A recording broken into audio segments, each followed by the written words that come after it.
d'abord, je suis très heureux qu'on soit réunis aujourd'hui pour cette dégustation, dans ce lieu sympathique, organisé par Sommelier International avec M. Alouche. On a 2h30, à 17h, il faudrait que tout soit terminé, donc logiquement, il n'y a pas de souci, on devrait même terminer avant. Sachant qu'après les vins, il restera quelques spiritueux à goûter, cognac, armagnac, et aussi quelques sauternes. On se répartira après la dégustation des rouges, histoire de prendre un peu d'énergie pour le cocktail et la rencontre avec les vignerons. Pas de questions particulières?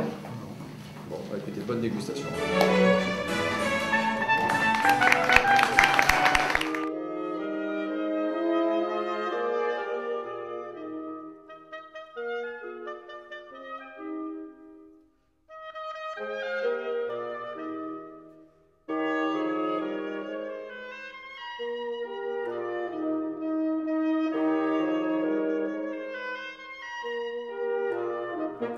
Alors, quand on fait une dégustation technique comme aujourd'hui fait entre professionnels, on juge le vin tel qu'il est, mais on est capable aussi, et c'est notre approche, de jouer du potentiel du vin.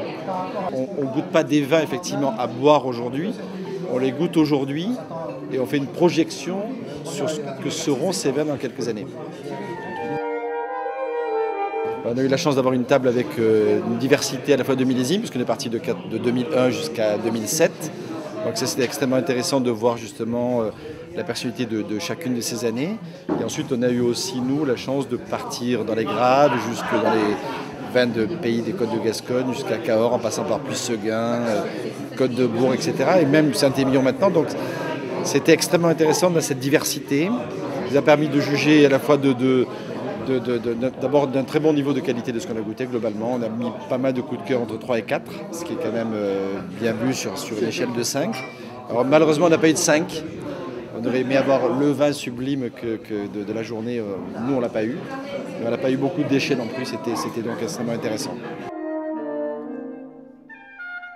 On a eu quelques surprises, notamment on a goûté 2 Puy-Seguin par exemple, Saint-Émilion, qui est l'appellation satellite donc à la grande appellation Saint-Émilion, et qui aidait certes par le millésime 2005, qui est un millésime assez extraordinaire, ça se confirme encore aujourd'hui, nous ont vraiment séduit, donc ça c'était une belle surprise.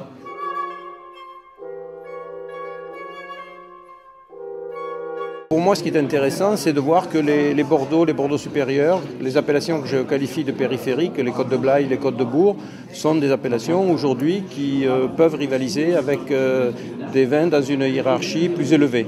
On se rend compte que l'on soit sur Bordeaux, sur les Bordeaux supérieurs ou même des appellations plus régionales, les vins sont d'une très très bonne tenue, beaucoup de fruits, beaucoup d'épices et des vins dans l'ensemble très bien élevés et d'une bonne longueur de bouche.